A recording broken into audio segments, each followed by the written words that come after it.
আসসালামু আলাইকুম। ওয়ালাইকুম আসসালাম।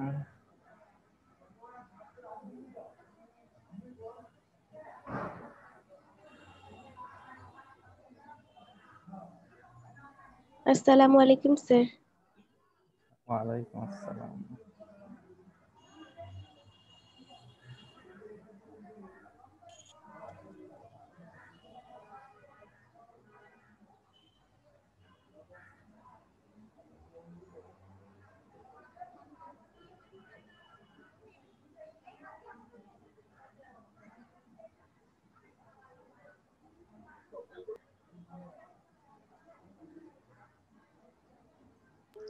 স্যার আসসালামু আলাইকুম।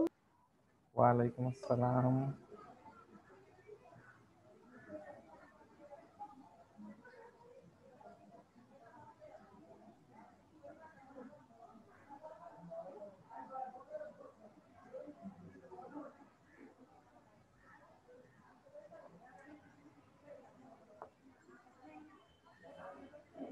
আমরা আর 2 মিনিট পর শুরু করতে চাচ্ছি, সবাই জয়েন করুক। হ্যাঁ,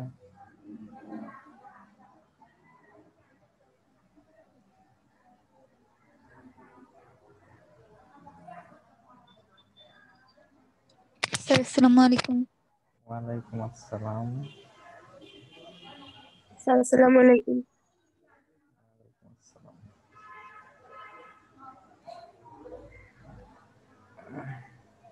আসসালামু আলাইকুম স্যার।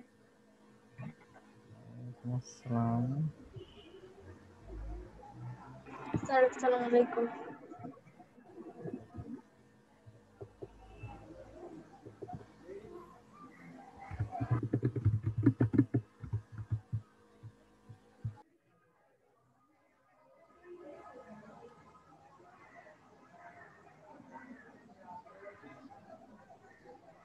স্যার আসসালামু আলাইকুম।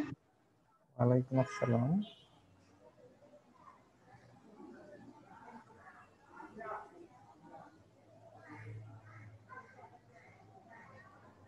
আসসালামু আলাইকুম।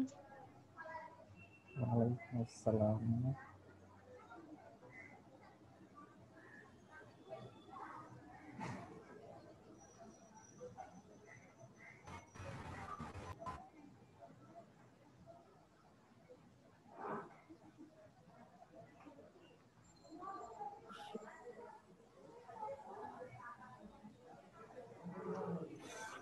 স্যার আসসালামু আলাইকুম। ওয়ালাইকুম আসসালাম।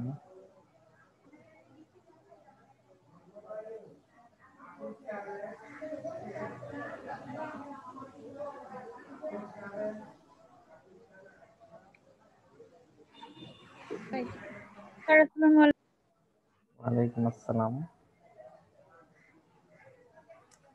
আচ্ছা, কেউ কি বলতে পারো যে তোমাদের এই কমন ক্লাসে কতজন অ্যাটেন্ড থাকে মোটামুটি, বাংলা এবং স্যার 40-এর মতো থাকে, স্যার এরকম 40-এর নিচের মতো। সবগুলা মানে 40 না? আচ্ছা, তাহলে আমাদের আর 1 মিনিট সময় আছে। 1 মিনিট 35 জন হয়েছে আর কি। এত কম থাকে কেন? প্রায় তো 200 স্টুডেন্ট তোমাদের।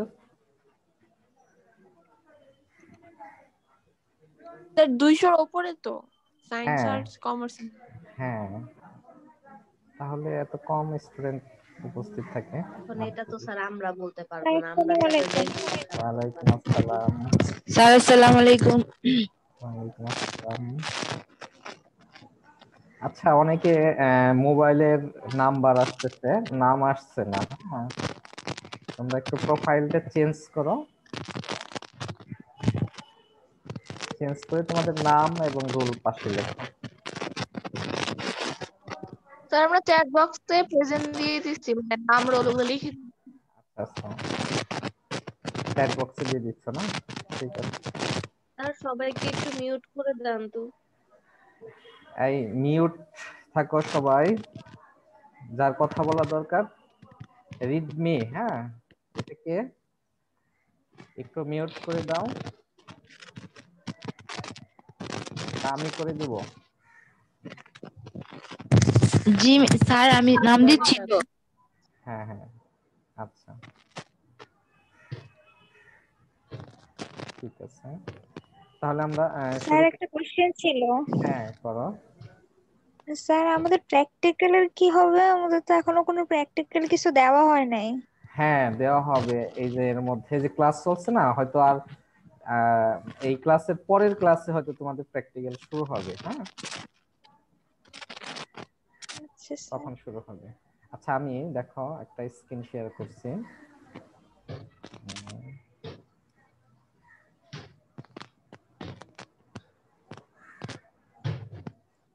দেখা যাচ্ছে স্ক্রিনটা আমার? জি স্যার, দেখা যায়। স্যার হ্যাঁ বলো।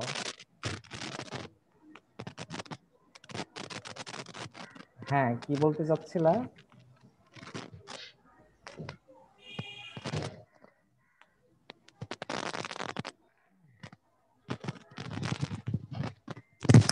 স্যার এখন নাম গেছে। নাম যেন দেখি। স্যার রেডমি তো চেঞ্জ হয়েছে। হ্যাঁ হ্যাঁ চেঞ্জ হয়েছে। আচ্ছা তুমি মিউট করে দাও, ঠিক আছে? Okay sir. আচ্ছা দেখো তো এই চিত্রটা দেখা যায় কিনা, একটু দেখো।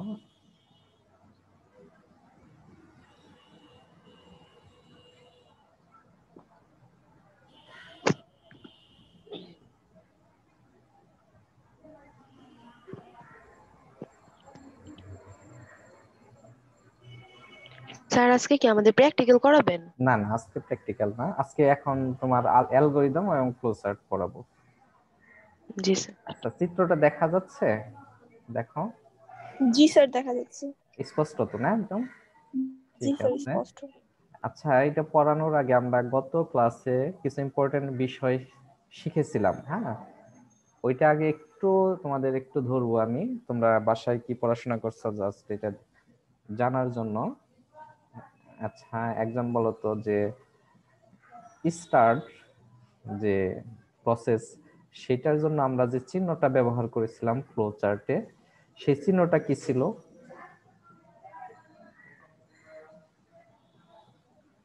কেউ একজন বলো, না আমি বলবো যে সে বলবা? তাহলে আমি বলি অনিমা সনিমা 342 জি রোল। স্যার। হ্যাঁ তুমি বলো জি তো স্যার। যে আমরা কি চিহ্ন ব্যবহার করেছিলাম স্টার্ট এবং এন্ডের জন্য? স্যার আমি গতকালকে ক্লাসে মানে ঢুকছিলাম, পরে আমার নেট কাজ করতেছিল না, পরে আমি বের হয়ে গেছিলাম। আচ্ছা এজন্য ঠিক স্যার আছে, গত ক্লাসে মারিয়া পারিনি। বলো তাহলে, মারিয়া, মারিয়া বলো। জি স্যার। হ্যাঁ মারিয়া বলো যে স্টার্টের জন্য আমরা কি ধরনের ওই চিহ্ন ব্যবহার করেছিলাম, মনে আছে? আমরা 5 থেকে 6টা চিহ্ন ব্যবহার করেছি, ওটা কিন্তু অবশ্যই জানতে হবে তোমাদের। হ্যাঁ স্টার্ট, আচ্ছা বলতে পারছো না, তাহলে আশা আছো? আশা রোল 335। স্যার আমি গতকালের ক্লাসটা করতে পারিনি। আচ্ছা করতে পারো না। মিম বলো। আয়শা রহমান রোল 151। আয়শা আছো? আচ্ছা নেই জি তাহলে। স্যার। হ্যাঁ আমরা, তুমি বলবা হচ্ছে প্রসেসিং এর জন্য আমরা যে চিহ্নটা ব্যবহার করছি সেটার নাম কি ছিল? প্রসেসিং এর জন্য, আচ্ছা ভুলে গেছো? তাহলে স্যার আপনার কথা আসছে না। ও আচ্ছা আচ্ছা ঠিক আছে। ফারহানা, ফারহানা স্যার ওটা কি ডিম্বাকৃত চিহ্ন হবে? হ্যাঁ হ্যাঁ হ্যাঁ ডিম্বাকৃত চিহ্ন, গুড।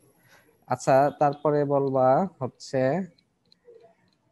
খাদিজা আচ্ছা 385 রুল। খাদিজা, খাদিজা নেই। জি স্যার। হ্যাঁ তুমি বলো তো প্রসেসিং এর জন্য যে চিহ্নটা ব্যবহার করেছি সেটা কি চিহ্ন ছিল আমাদের? স্যার আমি তো এর আগে ক্লাস স্যার করতে পারিনি। করতে পারো না। আমি বলি আয়তাকার। আয়তকার, হ্যাঁ গুড। কে বললা? সাদাফ। ও সাদব, হ্যাঁ। তোমরা দুইজনেই ক্লাস করতেছ, দুই বোন? জি জি। আচ্ছা আচ্ছা, ঠিক আছে। তারপরে নাফিসা 209 ও ওয়েট করতেছে ক্লাস জয়েন ওয়েট করতেছে, কই আমি তো পাচ্ছি না। সবই অ্যাডমিট আছে আমার, দেখি। আচ্ছা দেখছি, হ্যাঁ ঠিক আছে। নাফিসা আর রামিসাও কেবল আসলো, এলা আসতেছে, অনেক দেরি করে আসতেছে। ঠিক আছে, তাহলে আমরা আজকের যেটা পড়বো সেটা হচ্ছে একটা ত্রিভুজের ক্ষেত্রফল। আচ্ছা, গত ক্লাসে আমরা যেটা পড়েছিলাম সেটাও কিন্তু ত্রিভুজের ক্ষেত্রফল ছিল। ত্রিভুজের ক্ষেত্রফল নির্ণয়ের কিন্তু দুইটা সূত্র ব্যবহার করা হয়। আমি এখন এটা স্টপ শেয়ার করে আমি একটা বোর্ড নিব, হ্যাঁ একটু দেখাচ্ছি। বোর্ডটা দেখা যাচ্ছে? দেখো তো, আমরা গত ক্লাসে হ্যাঁ এইরকম একটা ত্রিভুজের ক্ষেত্রফল বের করতেছিলাম। খেয়াল করো, এই ত্রিভুজের অর্থাৎ সমকোণী ত্রিভুজের ক্ষেত্রফল বের করার জন্য আমাদের ভূমি আর লম্ব হলেই হবে। ধরো এইটা, আর ধরো ভূমিটা হচ্ছে এ, তাহলে এর ক্ষেত্রফল কি ছিল? হাফ ইনটু ভূমি উচ্চতা। উচ্চতা ছিল, হ্যাঁ গুড। এটা এরিয়া, দেখা যাচ্ছে আমার লেখাটা? জি স্যার দেখা যাচ্ছে। দেখো, এটা এরিয়াটা হচ্ছে হাফ ইনটু ভূমি ইনটু উচ্চতা। তাহলে আমাদের এটা দরকার হয়নি, কিন্তু যদি ত্রিভুজটা এরকম হয়,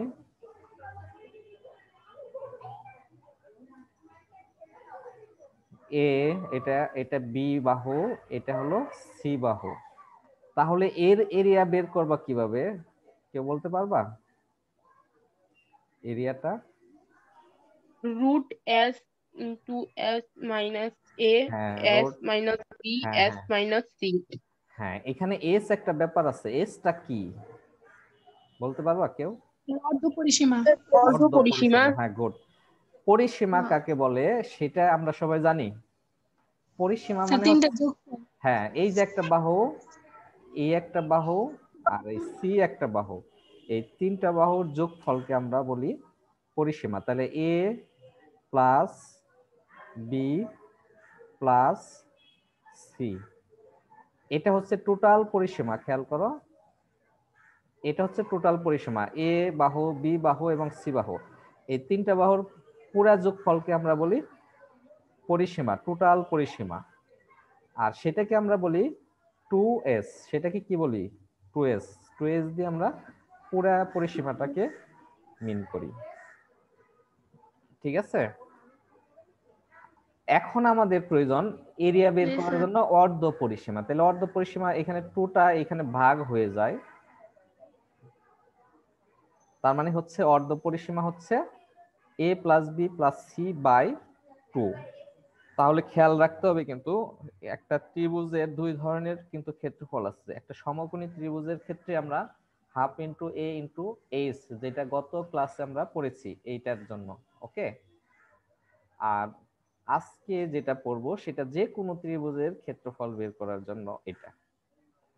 তাহলে এটার সূত্র হচ্ছে root over s s minus a. যারা আর্টস এবং কমার্সে আছো এটা একটু খাতায় তুলে নাও, হ্যাঁ। তারপরে কি এস মাইনাস বি, তারপরে কি এস মাইনাস সি। সায়েন্সের স্টুডেন্টরা এই সূত্র অনেক ব্যবহার করে, তাদের সমস্যা হওয়ার কথা না, কিন্তু যারা আর্টস কমার্সে আছো তারা এই সূত্রটা একটু বোঝার জন্য আমি এটা এখানে ড্রয়িং করছি। তাহলে ত্রিভুজ এটা একরকম আর এটা কিন্তু আরেক রকম। এটা সমকোণী ত্রিভুজ, দেখো এইটা লম্ব বলি আমরা এটা, আর এটাকে ভূমি বলি। আর এটা যে কোনো ত্রিভুজ, সেটা ধরো ত্রিভুজটা যদি এরকম হয়, এটাও একটা ত্রিভুজ। আবার ত্রিভুজ যদি এরকম হয়, সেটাও একটা ত্রিভুজ, ঠিক আছে। আবার ত্রিভুজ ধরো এরকম হলো, তাহলে এটাও কিন্তু একটা ত্রিভুজ হলো। তিনটা বাহু সব সময় আছে। তো এই যে কোনো বাহু যখন এরকম ত্রিভুজ গঠন করবে, যদি সমকোণী ত্রিভুজ না হয় তাহলে সেই ক্ষেত্রে এরিয়াটা বের করার সূত্র হচ্ছে S into S minus a. তাহলে বলতো এই অংশটা আমরা অ্যালগরিদমের কোন জায়গায় লিখবো? যেখানে প্রসেসিং করব সেইখানে। ওকে, আচ্ছা সাদব বলতো আমরা অ্যালগরিদমের ক্ষেত্রে 4টা লাইন অর্থাৎ 4টা ইনস্ট্রাকশন সেম থাকে। কোন 4টা ইনস্ট্রাকশন? ধরো স্টার্ট, তারপরে ইনপুট নেই, এই ধরনের 4টা লাইন আছে। সেই কোন 4টা লাইন সেম থাকে বলতে পারবা? সাদব বলো। কি কোন 4টা ইনস্ট্রাকশন প্রায় সব অ্যালগরিদমেই একই রকম থাকে? স্টার্ট, হ্যাঁ, আর তারপরে তারপর ইনপুট। ইনপুট আউটপুট মানে যেটা হ্যাঁ হ্যাঁ দেওয়া থাকে সেটা করবো, হ্যাঁ হ্যাঁ আর প্রিন্ট করব, তারপর হ্যাঁ এন্ড। হ্যাঁ হ্যাঁ গুড। তাহলে ওই প্রথম 2টা আর লাস্টের 2টা ইনস্ট্রাকশন প্রায় সেম সবার ক্ষেত্রেই। তাহলে এটা আমরা মুছে দেই। তাহলে আমরা আবার ওইটাই চলে আসি। 50 জন জয়েন করেছে, এরকমই করে মনে হয়। আচ্ছা স্ক্রিন শেয়ার দিলাম, দেখো আমরা এই অ্যালগরিদম ফ্লোচার্টটা দেখবো এখন। এটা খাতায় তুলে নিবা সবাই। যে ত্রিভুজের 3টি বাহুর দৈর্ঘ্য ইনপুট নিয়ে তার ক্ষেত্রফল ও পরিসীমা হিসাব করার অ্যালগরিদম ও ফ্লোচার্ট অঙ্কন করো। তাহলে এখানে কি বলছে? যে প্রবলেমটা হচ্ছে 3টা বাহু দেওয়া আছে, তার ক্ষেত্রফল ও পরিসীমা হিসাব করে করার অ্যালগরিদম ও ফ্লোচার্ট অঙ্কন করতে হবে। তাহলে এখন দেখো আমরা অ্যালগরিদমটা, এটা কিন্তু আসে পরীক্ষায় এগুলো, যে কোনো একটা প্রোগ্রাম দেওয়া থাকবে, বলবে এর অ্যালগরিদম ও ফ্লোচার্ট অঙ্কন করো, 4 মার্কের। তাহলে অ্যালগরিদমটা কেমন হবে? আমরা গত ক্লাসে দেখছিলাম যে এই 1 নাম্বার 2 নাম্বার এবং লাস্ট 2টা, অর্থাৎ প্রথম 2টা এবং লাস্ট 2টা, এই 2টা প্রায় সেম থাকে সবটার ক্ষেত্রে। দেখো কাজ শুরু করেও দ্বিতীয়টা হচ্ছে এখানে ইনপুট নিতে বলছে হবে, দ্বিতীয় ইনস্ট্রাকশন। তাহলে A B O C input নিলাম। স্যার একটা কোশ্চেন ছিল। হ্যাঁ করো। স্যার ফ্লোচার্টটা কি সবসময় হচ্ছে আপনার সাইডে আঁকতে হবে অ্যালগরিদমের?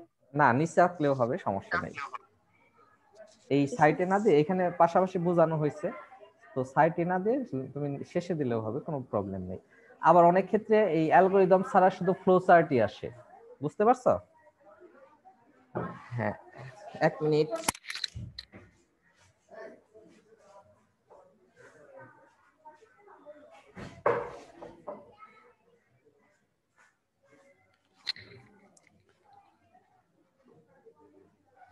তাহলে বলছিলাম যেটা, সেটা হচ্ছে অনেক ক্ষেত্রে শুধু অ্যালগরিদম করতে বলে, আবার অনেক ক্ষেত্রে শুধু ফ্লোচার্ট করতে বলে। তো আমরা দুইটাই শিখবো পাশাপাশি রেখে। তাহলে অ্যালগরিদমটা দেখো, কাজ শুরু করলাম 1 নাম্বার ইনস্ট্রাকশন। 2 নাম্বার ইনস্ট্রাকশন কি? ইনপুট নিতে হবে। তাহলে ইনপুটটা এখানে কি? 3টা বাহুর দৈর্ঘ্য ইনপুট নিতে হবে। সেই বাহুর দৈর্ঘ্য দিয়ে কি আমরা ক্ষেত্রফল এবং পরিসীমা বের করব। এই জন্য দেখো এই যে A B O C input নেই, এটা কিন্তু ইংরেজিতেও তোমরা করতে পারবা, start input A B O C. ঠিক আছে? তো এইখানে যেভাবে লেখা আছে হুবহু এইভাবেই লিখতে হবে এরকম না, কিন্তু তোমাদের নিজের ভাষা প্রয়োগ করেও তোমরা লিখতে পারো। তারপরে দেখো এখন যেই পয়েন্টটা আসো 3 নাম্বার, সেখানে হচ্ছে প্রসেসিং পার্টটা। আমরা একটু আগে যে বোর্ডে করলাম দেখো, তাহলে এস ইকুয়াল পরিসীমা বের করার জন্য আমাদের কি করতে হবে? S equal A plus B plus C by 2। তাহলে এই সূত্রটা আমরা এখানে লিখবো। তাহলে S equal A plus B by A plus C, sorry A plus B plus C by 2, এইটা হিসাব করব। এটা হিসাব করে, কারণ এটা যদি আগে না লেখো, এই এসটা পাইলা কোথায়? সো এরিয়াটা কিন্তু আগে পাবা না। এরিয়া বের করার জন্য তোমাকে আগে পরিসীমা, অর্ধ পরিসীমাটা নির্ণয় করতে হবে। ক্লিয়ার সবাই? তাহলে এরিয়া বের করার জন্য তোমাকে অর্ধ পরিসীমা অবশ্যই আগে লিখতে হবে। এখন এটা যদি পরে লেখো তাহলে কিন্তু অ্যালগরিদমের যে রুলস, সেই রুলসটা কিন্তু হলো না, ফলো করা হলো না। ওকে, এই জন্য আগে পরিসীমা পরে এরিয়া। তাহলে দেখো এখান থেকে এস এর যে ভ্যালুটা আসবে, সেই ভ্যালু ব্যবহার করে আমরা এরিয়া অর্থাৎ ক্ষেত্রফল নির্ণয় করব। এই পর্যন্ত ক্লিয়ার? দেখো তো আমরা দেখো বোর্ডের মধ্যে এই সূত্র দুটো কিন্তু লিখছি। জাস্ট 3 নাম্বার যে প্রসেস, সেই 3 নাম্বারের মধ্যে আমরা এই সূত্র দুইটা লিখে দিলাম। এস ইকুয়াল এত এবং area equal s into S minus a. তাহলে এই এরিয়াটা আমাদের বের হয়ে গেল। বের হওয়ার পরে আমরা অ্যালগরিদমের যে বৈশিষ্ট্য সেখানে পড়েছিলাম যে লাস্ট দুইটা এই এরিয়া এবং এসটা প্রিন্ট দিতে হবে, ঠিক আছে? এসটা না, ঠিক এখানে পরিসীমা প্রিন্ট দিতে হবে। দেখো এসটা কিন্তু আমাদের অর্ধ পরিসীমা, তাহলে পুরা পরিসীমা প্রিন্ট দিতে গেলে আমাদের এর সাথে 2 গুণ করতে হবে, তাহলে এর 2 গুণ হচ্ছে পরিসীমা। তাহলে এই দেখো পরিসীমা ইকুয়াল 2s এবং ক্ষেত্রফল ইকুয়াল এরিয়া। এই যে এখানে এই এরিয়া বসিয়ে দেওয়া উচিত ছিল, এখানে এল এক্সে যদিও সমস্যা নাই এতে। তাহলে ক্ষেত্রফল ইকুয়াল এরিয়া আউটপুট আকারে প্রকাশ করতে হবে, এইভাবে লিখবা। তাহলে ক্ষেত্রফল এর জায়গায় এরিয়া দিবা, আর কাজ শেষ করতে হবে। এই হচ্ছে আমাদের অ্যালগরিদম। তাহলে একটু খেয়াল করো। হ্যাঁ বলো স্যার। পরিসীমা ইকুয়াল টু 2 ইনটু s, এখানে প্রিন্ট এরিয়া বসালে হবে না 4 নম্বরে? প্রিন্ট এরিয়া 4 নম্বরে, অর্থাৎ পরিসীমা ইকুয়াল 2s এবং ক্ষেত্রফল ইকুয়াল এরিয়া, এটা প্রিন্ট করি এইভাবে লিখবা। লিখতে চাচ্ছ নাকি আবার বলো তো? জি স্যার, এভাবে লিখতে চাচ্ছিলাম। হ্যাঁ হ্যাঁ অবশ্যই অবশ্যই, তোমাদের নিজের ভাষা প্রয়োগ করে তুমি লিখতে পারবে, আমি বললাম তো। তো এখন দেখো আমরা এই 1 2 4 5 এই দুইটার মধ্যে অর্থাৎ 4টা, এইটা কিন্তু ম্যাক্সিমাম অ্যালগরিদমের সেম থাকে। শুধুমাত্র ডিফারেন্স হয় কোথায়? এই যে মাঝখানের যে ইনস্ট্রাকশন গুলো, লাইনগুলো, প্রসেসিং এরিয়া। হ্যাঁ হ্যাঁ এইখানে শুধু ডিফারেন্স হয়। ওকে, তো অ্যালগরিদমটা আমি মনে করি খুব সহজ, এটা একটু খেয়াল করলেই তোমরা পারবা। আর যদি না পারো, খেয়াল করো তোমরা পরীক্ষার খাতায় যে আমি পারতেছি না, অন্তত এই দুইটা মানে 4টা লাইন কিন্তু অবশ্যই লিখবা, এই 4টা লাইন লিখবা মাস, তাহলেও কিন্তু কিছুটা মার্কস পাবা, ঠিক আছে? তো একবারে ছেড়ে দিয়ে আসবে না কিন্তু পরীক্ষার খাতায়। তো অন্তত এইগুলা যেগুলা কমন সব অ্যালগরিদমের মধ্যে, সেগুলো তোমরা অবশ্যই লিখবা। তাহলে আমরা আশা করি এই অ্যালগরিদমটা বুঝতে পারছি সবাই। আর যারা গত ক্লাস করো নাই, হ্যাঁ বলো। হ্যাঁ কে বলতেছ একটু বলো, নামটা বলে বলো। হ্যালো, শুনতে পাচ্ছ আমার কথা? আচ্ছা, শুনতে পাচ্ছেন না মনে হয়। ঠিক আছে, তাহলে আমরা এখন ফ্লো চার্ট দেখতে পারি, তাই না? এই ফ্লো চার্টটা দেখো, জাস্ট স্টার্ট। দেখো এই 1 নাম্বারের কাজ শুরু করা। তাহলে কাজ শুরু করাটা কোন সিম্বল দিয়ে আমরা বুঝাচ্ছি? এই যে এই সিম্বল দিয়ে, ঠিক আছে? স্টার্ট, কাজ শুরু করা এবং কাজ শেষ করা একই চিহ্ন। খেয়াল করো, কাজ শুরু করা এবং কাজ শেষ করা, অর্থাৎ কিন্তু প্রেজেন্ট যে দেই না ওটা তো হইব না। আচ্ছা দেখো, কাজ শুরু করা শেষ করা, তাহলে স্টার্ট দিয়ে শুরু হয়েছে। 2 নাম্বার যে লাইনটা ছিল A B O C input দিতে হবে। তাহলে ইনপুট নেওয়ার জন্য আমরা যে সিম্বল ব্যবহার করি সেটা সামান্তরিক। এই সামান্তরিক চিহ্ন দিয়ে আমরা ইনপুট এবং আউটপুট চিহ্ন ব্যবহার করি আর কি। তাহলে দেখো এই সামান্তরিক ব্যবহার করছি এখানে। এখন এখানে যদি তুমি স্টার্ট এরকম বাটন ব্যবহার করবা চিহ্ন, তাহলে কিন্তু সেটা তোমার ভুল হবে ফ্লোচার্ট, সেটা কিন্তু 0 হয়ে আসবে, হ্যাঁ, মার্কস পাবা না। কাজেই ইনপুট নেওয়ার যে চিহ্ন তোমাকে সেই চিহ্নটাই ব্যবহার করতে হবে। তাহলে input A B O C.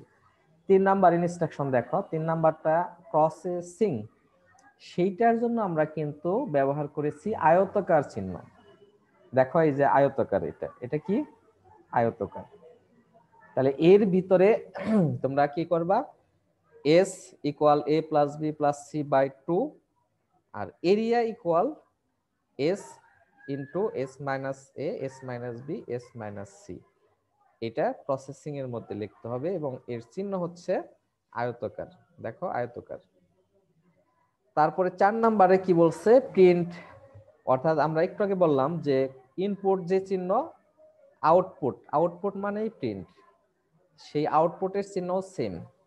তাহলে ইনপুট চিহ্নটা দেখো এই যে সামান্তরিক, ঠিক অনুরূপ ভাবে এই প্রিন্টের চিহ্নও দেখো সামান্তরিক। ক্লিয়ার সবাই? দেখো প্রিন্ট এস আর এ এখানে সেম, তো এখানে প্রিন্ট এস না দিয়ে 2s দিবা। কি বলছি? 2s হবে কিন্তু, কারণ এস হচ্ছে অর্ধ পরিসীমা।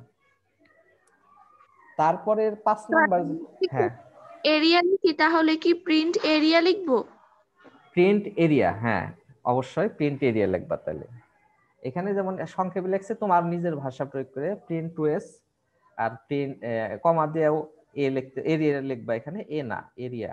এই যে এরিয়া, এটা হচ্ছে বাহু বুঝাবে। এ যদি লেখো তাহলে শুধুমাত্র এটা একটা বাহুকে প্রিন্ট করলা, তুমি এরিয়াটাকে কিন্তু প্রিন্ট করলা না। এখানে ভুল আছে বইয়ে, তো এইখানে তোমরা একটু লিখে নাও। এটা হচ্ছে এরিয়া হবে এখানে, প্রিন্ট 2s আর কমা এরিয়া। ফাইনালি যে 5 নাম্বার যে কাজ শেষ করা, সেটা বোঝানোর জন্য আমরা স্টার্টের যেই সিম্বল আর এন্ডের অর্থাৎ কাজ শুরু এবং শেষের সিম্বলটা সেম থাকবে। তাহলে এটাই হচ্ছে ফ্লোচার্ট। খুবই সহজ। এটা কি কঠিন মনে হচ্ছে তোমাদের কাছে? না স্যার। না স্যার। আচ্ছা, আশা করি বুঝতে পারছো। আর কারো কোশ্চেন থাকলে জিজ্ঞাসা করতে পারো। কারো কোশ্চেন আছে কোনো? তোমাদের তো আমি দেখতে পাচ্ছি না, এই জন্য আর কি মানে ঠিক। স্যার ওইখানে যে হচ্ছে প্রিন্ট এরিয়াতে 2s দিব, এটা বুঝতে পারিনি। ও 2s, এস হচ্ছে তোমার অর্ধ পরিসীমা, কিন্তু তোমাকে তো প্রিন্ট করতে বলছে পরিসীমা। এই যে খেয়াল করো, পরিসীমা প্রিন্ট করতে বলছে, তাই করতে বলছে না? তাইলে তুমি এস এস দিলে তো অর্ধ পরিসীমা প্রিন্ট করলা, কিন্তু তোমাকে পরিসীমা প্রিন্ট করতে হবে, এই জন্য 2s। পরিসীমার সূত্রই হচ্ছে 2s। বুঝতে পারছো? আচ্ছা, ফ্লোচার্ট পেন্সিল দিয়ে আর্ট করব, হ্যাঁ এটা আর্ট করতে হবে এরকম। আর ভিতরে লেখাগুলো কলম দিয়ে লিখবো না? হ্যাঁ কলম দিয়ে লিখবা। ওকে, পেন্সিল ব্যবহার করেও করতে পারবা, এগুলো কলম দিয়েও করতে পারবা, কোনো সমস্যা নেই। আর কারো কোশ্চেন আছে? বলো তো। নেই? আচ্ছা, আমরা গত ক্লাসটা কিন্তু ইউটিউব চ্যানেলে আপলোড দিতে পারিনি, আজকে চেষ্টা করব, কারণ গতদিন রেকর্ড করতে ভুলে গিয়েছিলাম, আর আজকে হয়তো দিব। তো তোমরা যারা ক্লাস করতেছো না তারা আমার আগের ক্লাসগুলো দেখে নিবা, কারণ আগের ক্লাস না করলে এটা কিন্তু কঠিন অধ্যায়। এখন কিন্তু সহজ মনে হচ্ছে, কিন্তু আমরা যখন প্রোগ্রামিং শুরু করব অর্থাৎ কোডিং শুরু করব, এইটা কিন্তু কোডিং করতে হবে এইগুলোই। সেই কোডিং এর সময় কিন্তু তোমাদের কঠিন মনে হবে। হ্যাঁ, ওখানে অনেক ইনফরমেশন জানতে হবে তোমাদের। তো এই অধ্যায়টা খুবই ইম্পর্টেন্ট, এবং সবচেয়ে মজার বিষয় হলো কেউ যদি এই অধ্যায়ের উপর বিশেষজ্ঞ হও, মানে ভালো পারো, তাহলে তার জব সেক্টর এখন থেকেই শুরু করতে পারবা। মানে চাকরির বাজার, সফটওয়্যার ফার্ম, তুমি নিজে আউটসোর্সিং করার থেকে শুরু করে সবকিছুই তুমি পারবা এই অধ্যায়। আর আগের যে অধ্যায়টা পড়াইছিলাম তোমাদের HTML, এই দুইটা অধ্যায় কেউ এক্সপার্ট হলে তার লাইফে কখনো চাকরির অভাব হবে না। ঠিক আছে? তো এতটা গুরুত্বপূর্ণ এই অধ্যায়টা, এবং এই অধ্যায় শেষ করে কেউ কর্মক্ষেত্রে জয়েন করতে পারে, তার সার্টিফিকেট দরকার নেই। হ্যাঁ, তাহলে এতটা গুরুত্বপূর্ণ। এখন দেখো, তাহলে আর কারো কোশ্চেন আছে এখানে? আমরা তাহলে নেক্সট অ্যালগরিদমটা পড়ব। নেই? তাহলে কি আমি কাউকে কোশ্চেন করতে পারি? আচ্ছা ঠিক আছে, না আমি আর একটা অ্যালগরিদম পড়াই, সেটা শেষ করে সময় পেলে আমরা হচ্ছে তোমাদেরকে জিজ্ঞাসা করব। এটা নিজেরা করবা, আমি হচ্ছে জাস্ট দেখাবো তোমাদের। হ্যাঁ, এটা হচ্ছে খুবই সহজ। কোন সংখ্যা ধনাত্মক বা ঋণাত্মক কিনা তা নির্ণয়ের জন্য এক অ্যালগরিদম ফ্লোচার্ট। এটা লেখো খাতায়। কোন সংখ্যা ধনাত্মক বা ঋণাত্মক কিনা তা নির্ণয়ের জন্য অ্যালগরিদম ও ফ্লোচার্ট তৈরি করো।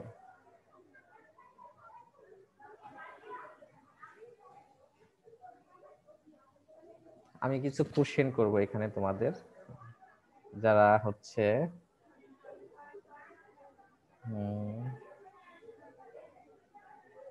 ইসরাত জাহান মৌ 144 রুল, তুমি একটু আনমিউট করো। ইসরাত জাহান মৌ। স্যার, হ্যাঁ স্যার কোশ্চেনটা একটু আবার রিপিট করেন না স্যার। কোশ্চেনটা এই যে এখানে দেখো। স্যার আপনার কথা শোনা যাচ্ছে না। এখন শুনতে পাচ্ছ? হ্যালো? না স্যার। শুনতে পাচ্ছ না আমার কথা? এই যে এখানে তো হচ্ছে, আমার কথা অনেকে শুনতে পাচ্ছে মনে হয়। কোশ্চেনটা দেখো, কোন সংখ্যা ধনাত্মক বা ঋণাত্মক? জি স্যার, দেখতে পাইছি। হ্যাঁ, দেখতে পাচ্ছ, ঠিক আছে।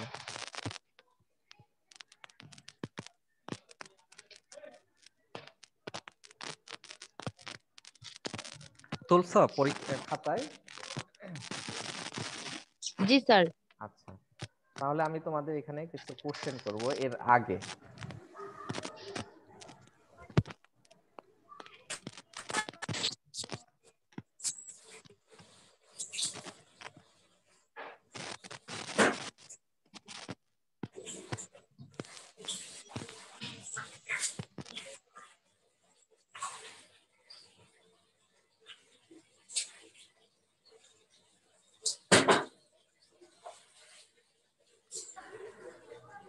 আচ্ছা, এখন অনিমা বলো তো একটু, তোমার ওই কোশ্চেনের জন্য না, ঠিক অন্য কোশ্চেন ধরবো। শুনতে পাচ্ছ আমার কথা অনিমা? জি স্যার, স্যার শুনতে পারতেছি। হ্যাঁ, অনিমা বলো যে একটা সংখ্যা যে ধনাত্মক বা ঋণাত্মক আমরা কি দেখে চিনি সেটা? মানে প্লাস মাইনাস দেখি, আর ওটা যদি 0 থেকে নিচে হয়, কম হয়, তাহলে ওটা মাইনাস, আর 0 থেকে বেশি হলে তখন ওটা ধনাত্মক। হ্যাঁ, গুড। এই তো সবাই আশা করি বুঝতে পারছো যে কোনো সংখ্যা যদি শূন্যর থেকে বড় হয় তাহলে সেই সংখ্যাটা হচ্ছে ধনাত্মক, আর কোনো সংখ্যা যদি শূন্যর থেকে ছোট হয় তাহলে সেই সংখ্যা ঋণাত্মক। সবাই বুঝতে পেরেছো? জি স্যার। আচ্ছা আচ্ছা, ঐশী দাস, তুমি কি বুঝতে পেরেছো ঐশী দাস? হ্যাঁ স্যার, বুঝতে পারছি। আচ্ছা, তারপরে ইভা। স্যার, বড় হলে ধনাত্মক আর ধনাত্মক, ছোট হলে ছোট হলে, ঋণাত্মক। হ্যাঁ গুড গুড, এই তো সবাই বুঝতে পেরেছো। রুল হচ্ছে, মারিয়া বলো তো 358 রুল 358। জি মারিয়া, স্যার। হ্যাঁ তুমি বুঝতে পেরেছো? জি স্যার, বুঝতে আচ্ছা পারছি। ঠিক আছে। রুল 212, ইভা, ইভা বলো, বুঝতে পেরেছো? যে কোনো সংখ্যা ধনাত্মক শর্ত হচ্ছে সেই সংখ্যাটা শূন্য থেকে বড় হতে হবে, আর কোন সংখ্যা ঋণাত্মক মানে হচ্ছে শূন্য থেকে ছোট হতে হবে। অর্থাৎ যদি আমি এরকম এটা শেয়ার স্টপ করে দিয়ে একটু বোঝাচ্ছি।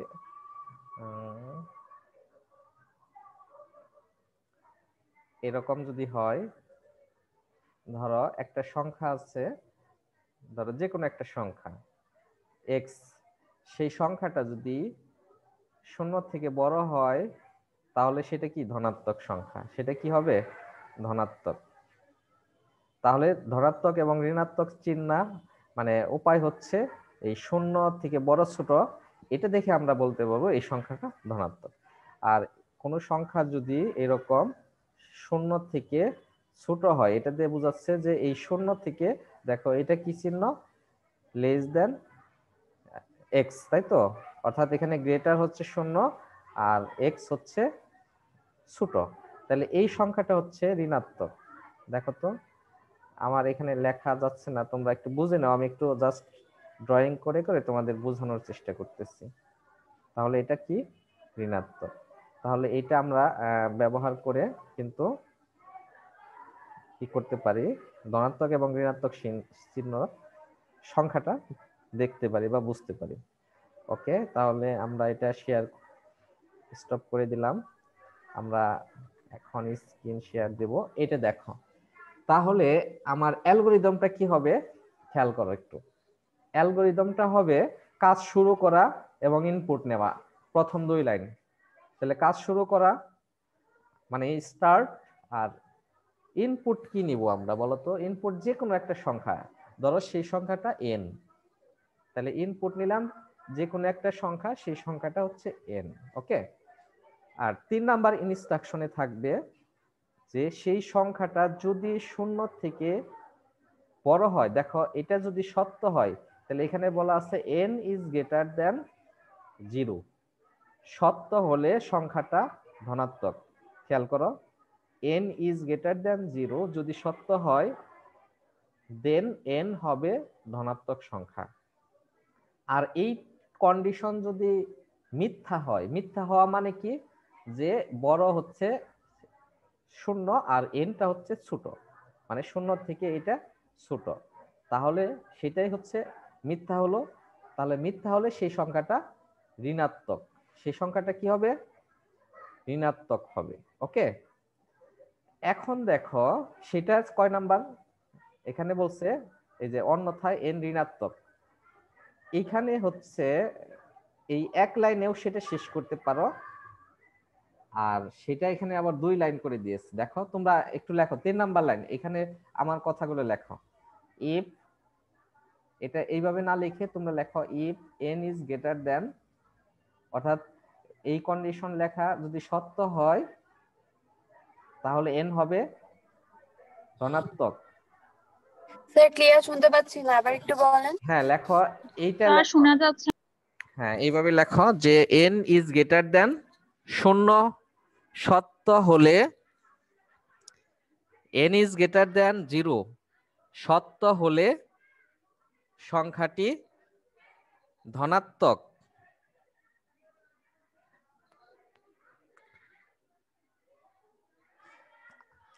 মিথ্যা হলে সংখ্যাটি ঋণাত্মক। লেখছ?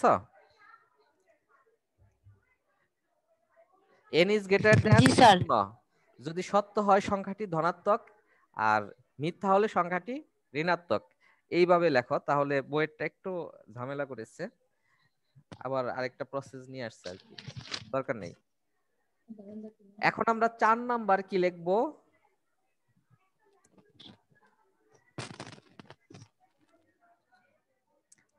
4 নাম্বার লেখা হচ্ছে প্রিন্ট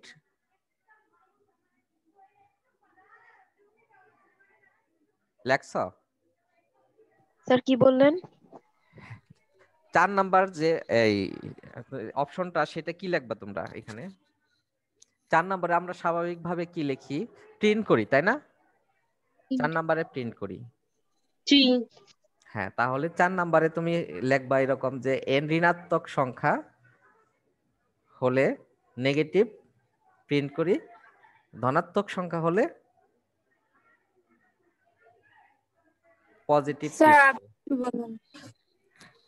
হ্যাঁ লেখো যে ঋণাত্মক n ঋণাত্মক সংখ্যা হলে ঋণাত্মক প্রিন্ট করি,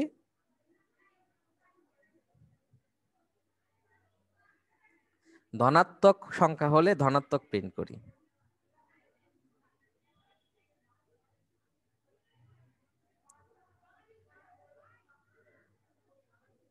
লেখছ? n ঋণাত্মক সংখ্যা হলে ঋণাত্মক প্রিন্ট করি, আর n ধনাত্মক সংখ্যা হলে ধনাত্মক প্রিন্ট করি। আর 2 মিনিট আছে, আমি শেষ করব ফ্লোচার্ট দিয়ে। আর 5 নাম্বার এটা কি? কাজ শেষ করা, কাজ শেষ করা, এটা তো বুঝছো। এখন ফ্লোচার্টটা দেখো, খেয়াল করো। স্টার্ট মানে এখানে শুরু করলা, তারপরে ইনপুট কি নিলা? n নিলা। এখন দেখো শর্ত, এই দেখো আমরা কিন্তু একটা সিম্বল ব্যবহার করছি, সেই সিম্বলটা হচ্ছে যে যদি সিদ্ধান্ত গ্রহণের একটা সিম্বল আমরা কিন্তু পড়ে আসছি অলরেডি। এই রকম, এটা কিন্তু সামন্ত্রিক না আয়তকার না, খেয়াল করো, এটা সামন্ত্রিক না আয়তকার না। তাহলে এই চিহ্নটা কি বোঝাচ্ছে? যে সিদ্ধান্ত নেওয়ার, এখানে কিন্তু একটা সিদ্ধান্তের ব্যাপার আছে। সিদ্ধান্তটা কি? যে এটা পজিটিভ না নেগেটিভ। তাহলে দেখো n যদি গ্রেটার দেন হয় তাহলে প্রিন্ট, এখানে একটু ভুল হয়েছে দেখো, এটা যদি সত্য, ও n দিয়ে নেগেটিভ বোঝাচ্ছে, খেয়াল, ঠিক আছে, এটা n মানে নেগেটিভ। এখানে যদি নো বলো, এখানে নো চিহ্ন দাও তোমরা, এখানে n না দিয়ে নো, অর্থাৎ এটা যদি মিথ্যা হয় তাহলে প্রিন্ট নেগেটিভ নাম্বার, আর এটা যদি সত্য হয় প্রিন্ট পজিটিভ নাম্বার। আর এইখানে স্টপ করবা। সেটা হয়তো টাইম শেষ হয়ে যাচ্ছে তোমাদের, আমি নেক্সট ক্লাসে তোমাদের এটা নিয়ে মানে তোমরা বুঝতে পারছো কিনা আমি জানবো। হ্যাঁ, তো সম্ভবত টাইম ক্লোজ হয়ে যাবে, 1 মিনিট আছে, যদি কারো কোশ্চেন থাকে জিজ্ঞাসা করতে পারো। নেই?